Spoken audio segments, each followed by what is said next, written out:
বন্ধুরা তোমরা কি জানো তৌহিদ আফ্রিদিকে পিছিয়ে ফেলে বাংলাদেশের নাম্বার 1 ইউটিউবার এখন কে আর কিভাবে নাম্বার 1 হলো চলো শুনি ফ্যাক্ট বাংলায়। বাংলাদেশের নাম্বার 1 ইউটিউবার এখন রাকিব হোসেন ও তার গার্লফ্রেন্ড বা তার বউ অন্তরা। আপনাদের মনে প্রশ্ন জাগতে পারে যে নাম্বার 1 খেতাব রাকিব হোসেন ঠিক আছে, কিন্তু সাথে অন্তরার নাম কেন বললাম, বলছি শুনেন। রাকিব হোসেন আর অন্তরা একসাথে হওয়ার আগে রাকিব হোসেন তৌহিদ আফ্রিদি থেকে খুব পিছিয়ে ছিল সাবস্ক্রাইবারের দিক দিয়ে, কিন্তু অন্তরা আসার পর রাকিব হোসেনের সাবস্ক্রাইবার হুড় করে বেড়ে চলেছে, কারণ অন্তরার 1.2 মিলিয়ন সাবস্ক্রাইবার রাকিব হোসেনের চ্যানেল সাবস্ক্রাইব করেছে।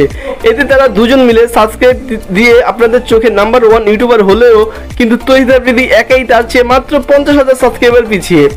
আর Rakib Hossain family blog plus family content বানিয়ে থাকে, কিন্তু তৌহিদ আফ্রিদি সামাজিক সেবায় নিয়োজিত, এছাড়া নিজস্ব গল্পে music video, short film, comedy video বানিয়ে থাকে।